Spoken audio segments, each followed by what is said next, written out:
El aire se ahoga con el sabor metálico de la sangre y el miedo. Un piquero modenés, apenas salido de la infancia, grita mientras el caballo de un caballero boloñés truena hacia adelante, sus cascos revolviendo la tierra ya empapada en un pegajoso y despiadado pastel. El campo de batalla, una suave ladera cerca de Zappolino, se ha convertido en una muela de molino, tragándose a los hombres enteros. Las flechas caen del cielo, silbando como espíritus malignos, encontrando objetivos suaves en las brechas de la armadura. Las espadas chocan, los hachas golpean y los gritos guturales de los hombres en combate mortal resonan a través del valle, una sinfonía aterradora de muerte inminente. Esto no es un escaramujo, es un torbellino. Miles de hombres, soldados de infantería común, orgullosos caballeros y mercenarios experimentados, están atrapados en una lucha desesperada, sus vidas medidas en latidos, su destino sellado por el movimiento de una hoja. El sol, un disco pálido de invierno, se desliza hacia el horizonte, lanzando largas sombras distorsionadas que se retuercen como espectros entre los vivos y los moribundos. Un estandarte modenés con un águila dorada ondea desafiante, manchado de barro y salpicado de rojo. Luego, un rugido se eleva, no de desafío, sino de pánico. La línea boloñesa se está rompiendo, fragmentándose bajo el asalto implacable.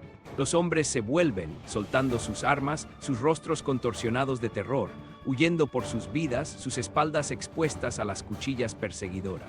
La victoria, brutal y absoluta, está al alcance de la mano, pero que en el nombre de Dios podría impulsar a los hombres a una carnicería tan salvaje, tan implacable. Antes de que el hedor de la muerte impregnara el aire, antes de que el estruendo del acero se convirtiera en el sonido dominante, la vida en el Valle del Po vibraba con un ritmo diferente. Módena, una ciudad bulliciosa rodeada de fértiles llanuras, era un centro de comercio y agricultura. Sus ciudadanos, en su mayoría gibelinos en sus inclinaciones políticas, trabajaban sus campos, confeccionaban sus productos y se reunían en animadas plazas, discutiendo cosechas, precios y los últimos rumores. Los niños perseguían palomas a la sombra de la torre guirlandina, su risa resonando a través de las estrechas calles. A solo 40 millas al norte, Bolonia, una ciudad más grande y poderosa, prosperaba con una vibración intelectual y económica aún mayor. Hogar de una de las universidades más antiguas de Europa, sus calles estaban llenas de estudiantes y académicos de todo el continente, debatiendo filosofía y leyes en patios arqueados. Los mercaderes regateaban sobre sedas y especias en los mercados animados, y los artesanos confeccionaban sus productos con meticulosidad, contribuyendo a una rica tapicería de existencia diaria. Estas eran comunidades de personas industriosas, con estructuras sociales complejas, culturas vibrantes y tradiciones profundamente arraigadas. Las familias soportaban dificultades, celebraban alegrías y construían futuros, al igual que cualquier otra persona. Sin embargo, bajo esta apariencia de normalidad cotidiana, una corriente subterránea de tensión, sospecha y resentimiento latente fluía. Generaciones habían heredado agravios, disputas menores y ofensas percibidas, que como ascuas que arden lentamente, apenas aguardaban el viento adecuado para encenderse en un incendio descontrolado. La paz resultó ser, siempre fue precaria, siempre al borde de romperse. Y el desencadenante, cuando llegó, sería engañosamente simple. Para comprender las verdaderas fuerzas en juego en 1325, debemos entender la profunda fractura ideológica que hendió a la Italia medieval, la lucha entre los güelfos y los gibelinos. Esto no fue solo una disputa local, fue la manifestación de un conflicto secular por la supremacía entre dos potencias colosales. De un lado, los güelfos, apoyadores acérrimos del papado, vislumbraban una Italia guiada por la autoridad espiritual y temporal del Papa en Roma. Del otro, los gibelinos defendían al emperador del Sacro Imperio Romano, creyendo que su autoridad imperial era la cabeza legítima de la cristiandad. Estos no eran debates políticos abstractos, dictaban alianzas, rutas comerciales e incluso quién gobernaba los pueblos locales. Módena, históricamente alineada con los gibelinos, vio sus fortunas ligadas al emperador, manteniendo una tradición de lealtad imperial. Bolonia, una poderosa fortaleza güelfa, juró lealtad al Papa, actuando a menudo como un baluarte contra la expansión gibelina. Esta rivalidad se grabó en la mismísima tela de sus identidades. A principios del siglo XIV, particularmente bajo el reinado del Papa Juan XXII y el emperador Luis IV, esta lucha se intensificó, desbordándose en guerras proxy libradas por poderosas ciudades-estado y sus formidables ejércitos mercenarios. Cada disputa fronteriza, cada incursión, cada desaire diplomático entre Módena y Bolonia no era solo un incidente local. Era un microcosmos de un juego de poder mucho más grande que abarcaba el continente. El año 1325, en particular, vio un punto álgido de esta tensión, exacerbada por recientes reveses militares para las fuerzas güelfas y un creciente atrevimiento entre los gibelinos.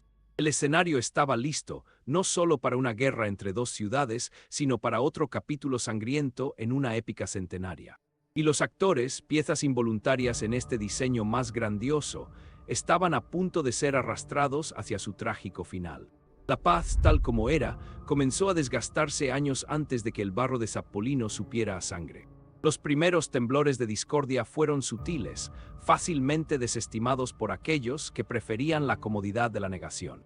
Durante décadas, las tierras fronterizas entre Módena y Bolonia habían sido un mosaico de territorios disputados, pequeñas aldeas y valiosas tierras de cultivo reclamadas por ambas partes.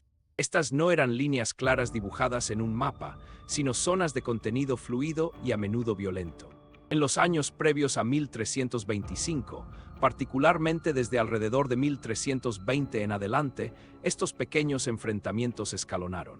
Las fuerzas modenesas, a menudo pequeños contingentes de caballería o partidas de saqueo, se adentraban en territorio boloñés no en guerra abierta, sino en actos de provocación calculados. Podrían robar ganado, quemar un granero perteneciente a un simpatizante güelfo o acosar a aldeanos locales, probando la respuesta boloñesa, empujando los límites de su paciencia. A la inversa, las patrullas boloñesas ocasionalmente contraatacaban, capturando campesinos modeneses o quemando sus cosechas, perpetuando un ciclo de violencia a nivel bajo que hervía bajo la superficie de la diplomacia oficial. Estos incidentes, individualmente, parecían menores actos aislados de bandolerismo o patrullas excesivamente celosas. Se informaban, se presentaban quejas, pero no se declaraba formalmente la guerra. Los señores y consejos locales, quizás temerosos de desencadenar un conflicto más amplio, a menudo minimizaban su importancia, optando en cambio por enviar emisarios y emitir severas advertencias. Sin embargo, cada acto, por pequeño que fuera, mermaba la frágil paz, fomentando un profundo sentimiento de desconfianza y animosidad entre la población común que vivía en estas fronteras disputadas. Las semillas de un conflicto más grande se estaban sembrando, nutridas por la indiferencia y la negativa a reconocer el peso acumulado de estas menores agresiones.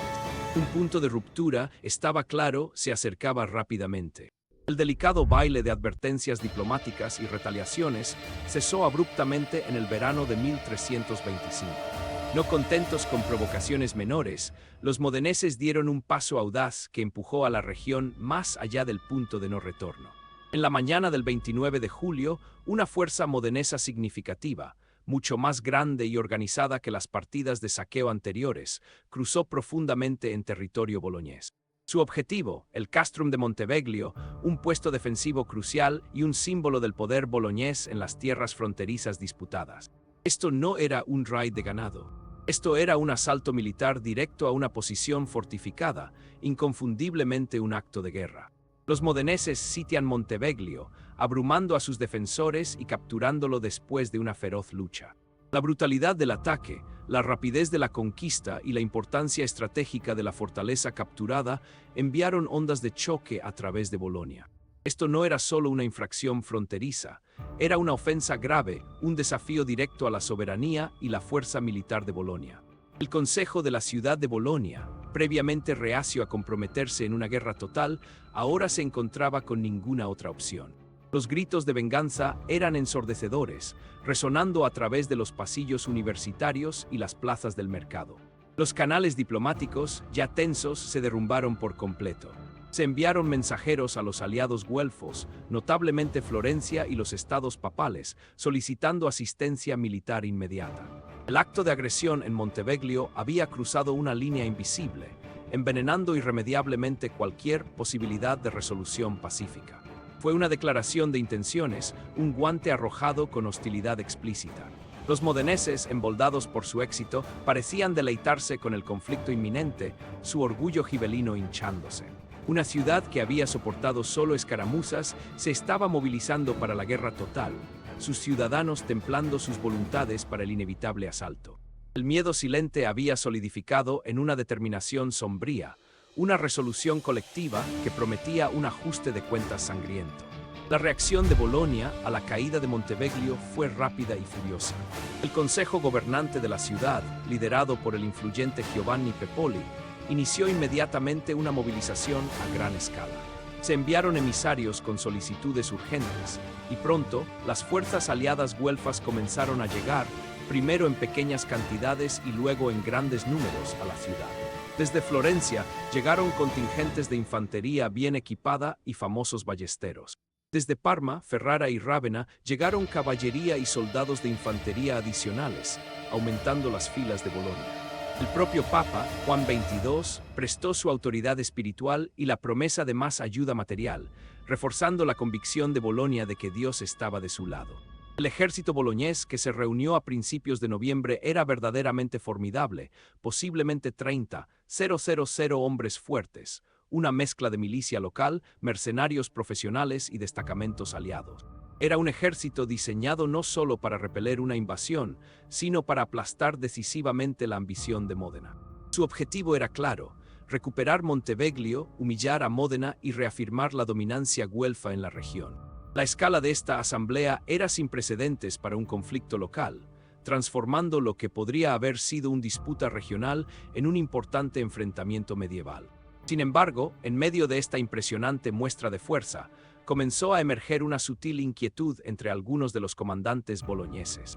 Sus informes de inteligencia indicaban que la fuerza modenese, aunque más pequeña, estaba fieramente disciplinada y liderada por el formidable Francesco Bonacolsi, el señor de Módena. También notaron una curiosa sobreconfianza entre las filas boloñesas, una creencia en su superioridad numérica que rayaba en la arrogancia. Esta soberbia, algunos veteranos se preocupaban en privado, podría ser un error fatal. Por todos los relucientes armaduras y banderas ondeantes, algo en este ejército masivo, aparentemente invencible, no quite cuadraba. Todo apuntaba a la captura de Monteveglio como el desencadenante indiscutible de este conflicto colosal, una maniobra estratégica que escaló escaramuzas fronterizas en guerra abierta.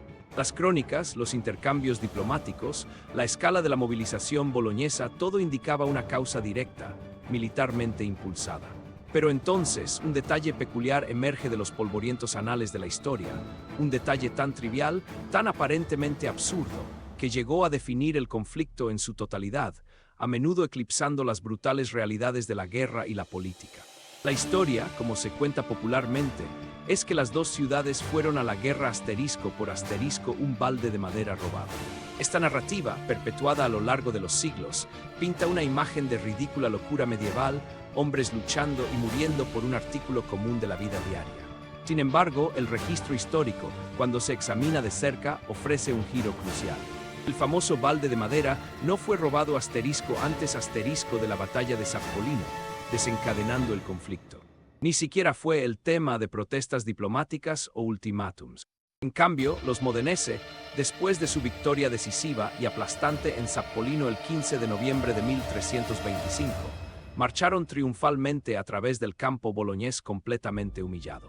Emboldenidos por su éxito abrumador y ansiosos por sumar insulto a la lesión, un destacamento de soldados modenese entró en el corazón mismo de Bolonia, violó las murallas de la ciudad y procedió al pozo en la Piazza Grande. Allí, como un gesto final de victoria y desdén por sus rivales derrotados, tomaron sin ceremonia un simple balde de roble, cortaron su cuerda y lo llevaron de regreso a Módena como trofeo. El balde fue una consecuencia de la guerra, un símbolo del triunfo modenese, no su causa. Este sutil pero profundo cambio en la cronología reenmarca toda la narrativa, eliminando la absurda simplicidad y revelando una verdad más profunda y escalofriante detrás de la guerra del balde. La clarificación muestra que el balde fue un trofeo, no un desencadenante, pero que entonces impulsó verdaderamente a las ciudades a una guerra tan devastadora. La respuesta yace mucho más profunda que un simple balde, enterrada en la base de la política y la economía italianas medievales. La división güelfo-gibelina no fue solo una preferencia ideológica, se tradujo en poder, riqueza y supervivencia tangibles. Módena, una ciudad gibelina, buscaba consistentemente expandir su influencia y territorio, a menudo a expensas de su vecina güelfa más grande y rica, Bolonia. Bolonia, con su poderosa universidad y ubicación estratégica en vitales rutas comerciales, representaba un obstáculo significativo para las ambiciones modenese. Su rivalidad fue alimentada por reclamos en competencia sobre tierras fronterizas fértiles y el control de fortificaciones clave, cada pulgada de territorio disputado representando un potencial de riqueza y ventaja defensiva. Más allá de esto, familias influyentes dentro de cada ciudad a menudo utilizaron el conflicto güelfo-gibelino más grande para avanzar en sus agendas locales, resolver feudas privadas y asegurar el poder.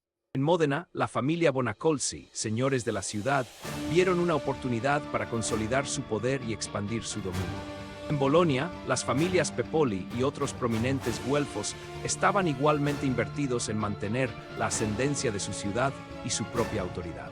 La guerra, por lo tanto, fue una mezcla compleja de estrategia geopolítica, competencia económica y ambición dinástica, todo cubierto con las narrativas más grandes y más aceptables de lealtad al emperador o al papa.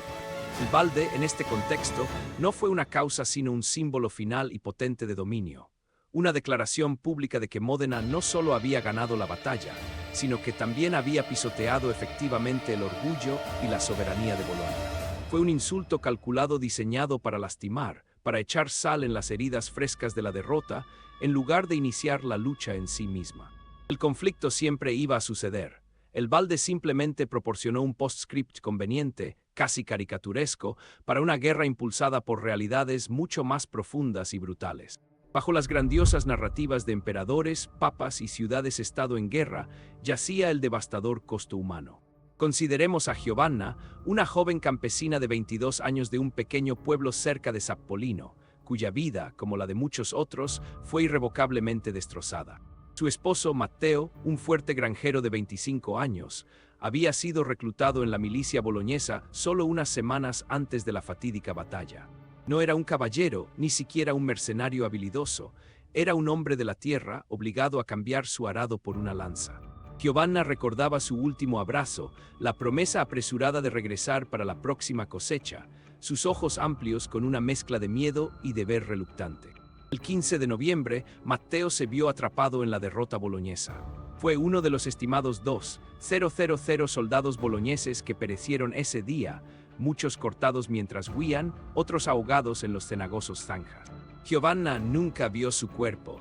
Semanas más tarde, un mensajero, uno de los pocos supervivientes de su pueblo, trajo noticias de su probable muerte, junto con otras. Su hogar, una pequeña cabaña que había ayudado a Matteo a construir, fue saqueado por merodeadores modenese, sus magras provisiones saqueadas, su cuidado jardín pisoteado. La promesa de la próxima cosecha, de hijos que llenarían su hogar, de un futuro tallado en la fértil tierra, estaba rota. Giovanna se quedó sola, sin tierra, sin apoyo, sus sueños reducidos a cenizas en la estela de una guerra que ni entendía ni le importaba. Una guerra luchada por ambiciones mucho más allá de su comprensión. Su historia no fue única, se repitió cientos, si no miles, de veces en todo el campo devastado. Familias fueron desgarradas, medios de vida destruidos, comunidades destrozadas, todo por el orgullo de señores poderosos y las lealtades abstractas de gobernantes distantes. La guerra del Balde para Giovanna no fue una anécdota cómica, fue una sentencia de vida de dolor y destitución. Su sufrimiento silencioso encarna el verdadero horror, las tragedias personales enterradas bajo los resúmenes históricos de victorias y derrotas. Y su vida destrozada sirve como un recordatorio sombrío de las a menudo olvidadas víctimas de conflictos grandiosos. Inmediatamente después de la guerra del Balde, una curiosa narrativa comenzó a tomar forma. Mientras los modeneses celebraban su victoria decisiva y exhibían orgullosamente su trofeo de madera, los boloñeses, desesperados por salvar algo de dignidad de su aplastante derrota, se encontraron en un embrollo propagandístico. Admitir que habían sido completamente derrotados en una gran batalla, perdiendo miles de hombres y una fortaleza clave, era un golpe monumental a su prestigio. Pero enmarcar el conflicto en su totalidad como una ridícula escalada por un balde de madera robado. Eso, irónicamente, proporcionó una especie de consuelo peculiar. Les permitió presentar a los modenese como personas pequeñas y absurdas, luchando una guerra por un objeto trivial en lugar de reconocer su propia ineptitud militar y errores estratégicos. Esta explicación simple, casi cómica, se extendió rápidamente, perpetuada por cronistas posteriores e incluso poetas ansiosos por una historia divertida. Efectivamente oscureció las profundas rivalidades políticas, económicas y territoriales que verdaderamente impulsaron el conflicto. ¿Quién se benefició de esta simplificación? Ambas partes de una manera extraña. Los modenese podrían señalar el balde como un símbolo de su triunfo completo y la humillación de su rival, transformando un trofeo militar en la esencia misma de la causa del conflicto. Los boloñeses, mientras protestaban oficialmente el robo, podrían sutilmente desviar la atención de su incompetencia en el campo de batalla hacia la percepción de la absurdidad de su enemigo. Esta narrativa de una guerra por un balde se convirtió en una conveniente abreviatura histórica, fácil de recordar y entretenida de relatar, efectivamente enterrando las realidades complejas bajo una capa de anacronismo ligeramente humorístico. Las verdaderas causas, las luchas políticas agotadoras, las ambiciones de familias poderosas y las miles de vidas trágicamente perdidas, se desvanecieron en el fondo, eclipsadas por el mito duradero del balde robado. El silencio sobre estas motivaciones más profundas permitió que generaciones posteriores pasaran por alto las duras lecciones de las luchas de poder medievales, prefiriendo en cambio la simplicidad de una nota histórica extraña, casi cómica. Durante siglos, la historia de la Guerra del Cubo permaneció en gran medida sin ser cuestionada, una nota al pie curiosa y desconcertante en la historia medieval. Fue solo con la aparición de una metodología histórica más rigurosa, particularmente a partir del siglo XIX, que los académicos comenzaron a mirar más allá de la anécdota popular. Los historiadores, actuando casi como investigadores forenses, cribaron meticulosamente vastos archivos, actas del Consejo de la Ciudad, correspondencia diplomática entre las diversas ciudades-estado italianas y el papado, registros financieros de compañías mercenarias y múltiples crónicas contemporáneas escritas desde perspectivas modenesas y boloñesas, así como desde la de observadores neutrales como los escribas florentinos y venecianos. Lo que encontraron fue una contradicción flagrante a la leyenda predominante. Mientras que el robo del cubo fue reportado, se describió consistentemente como ocurriendo después de la batalla de Zappolino, un acto triunfante de saqueo en lugar de un casus belli.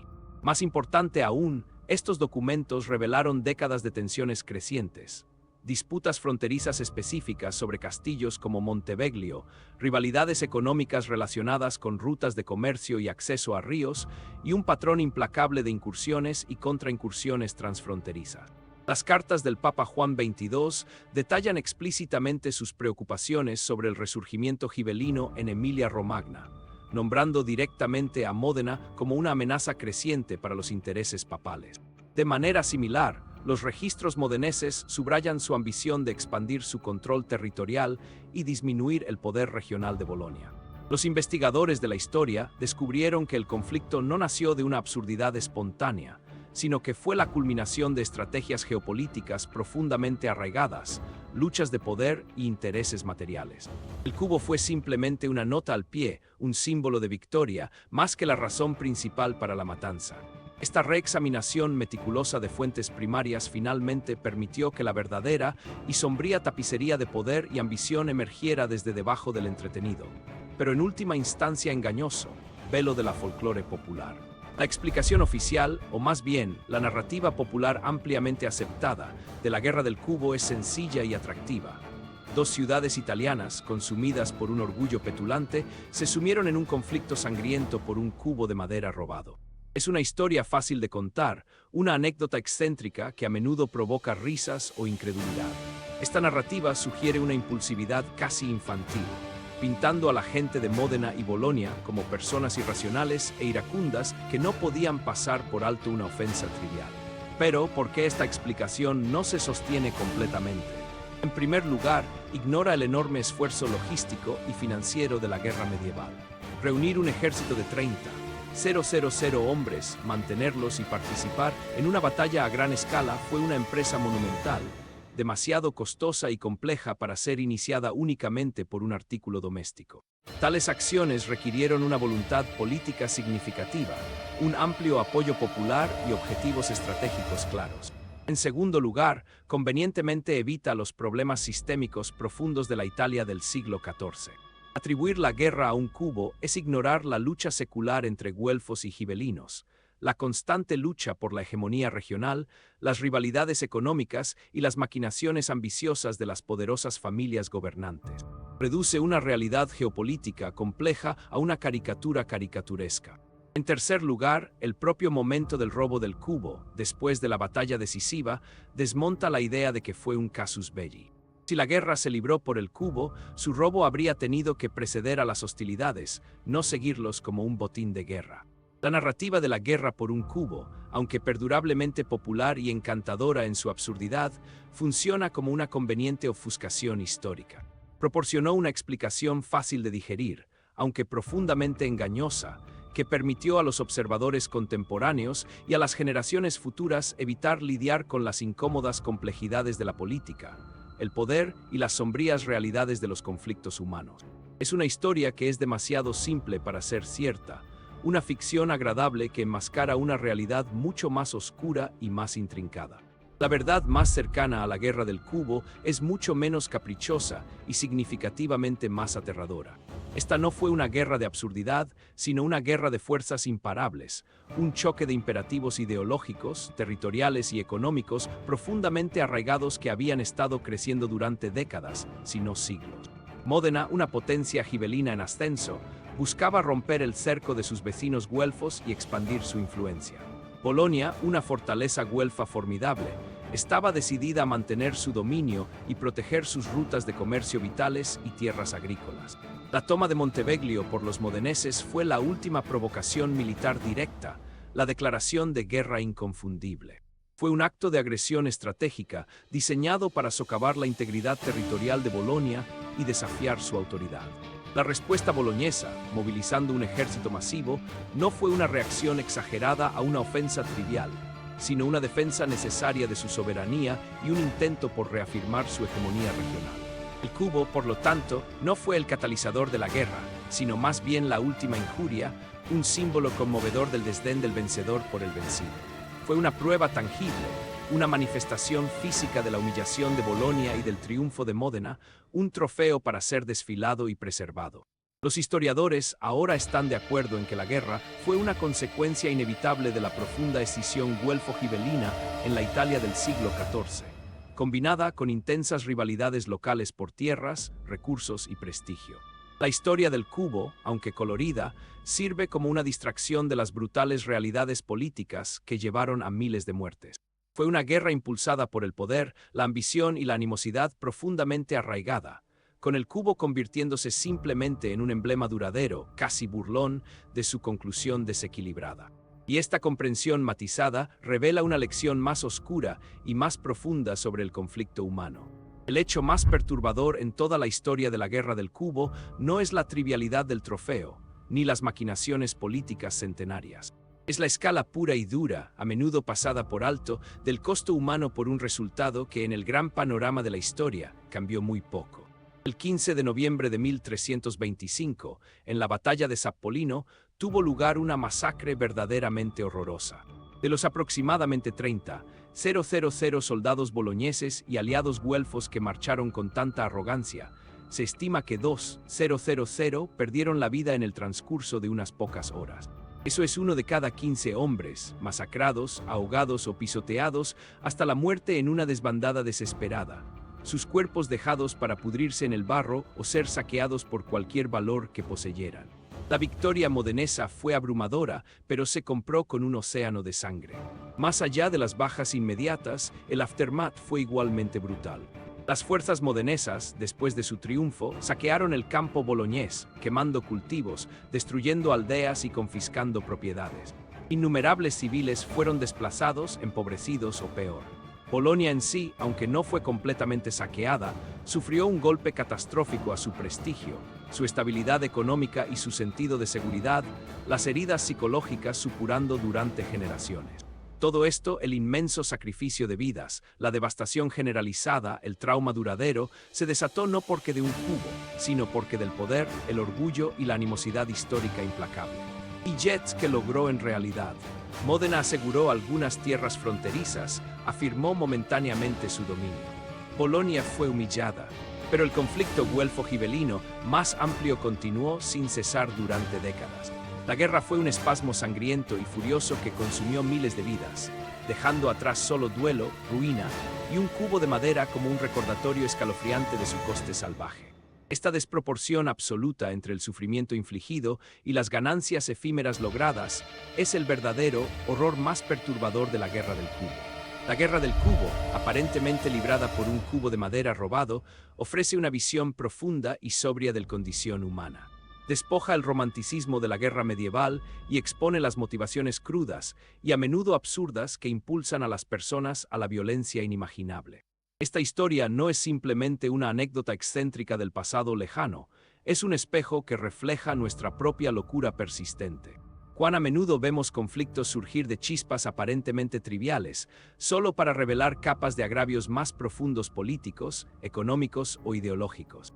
Cuán a menudo se convierten símbolos de ofensa percibida en catalizadores potentes de derramamiento de sangre, oscureciendo las verdaderas tensiones subyacentes. El costo humano, entonces como ahora, sigue siendo devastadoramente real, aunque fácilmente olvidado en la narración de la historia. El cubo en sí, todavía custodiado en la Torre della Ghirlandina de Módena, se erige como un testigo silencioso y desgastado. Es un testimonio no de la absurdidad de la guerra, sino de la peligrosa capacidad humana para reducir rivalidades complejas a agravios simbólicos, para justificar violencia inimaginable con narrativas convenientes. Nos recuerda que detrás de cada titulares históricos, cada conflicto resumido, yacen miles de tragedias individuales, futuros perdidos y vidas destrozadas. La Guerra del Cubo es un recordatorio sombrío de que aunque los desencadenantes particulares pueden cambiar, las fuerzas fundamentales de la ambición humana, el orgullo y los prejuicios siguen siendo trágicamente constantes, listos para convertir un objeto simple en un casus belli y una ofensa menor en una declaración de guerra. Si esto te mantuvo despierto por la noche, suscríbete. Publicamos historia oscura cada semana.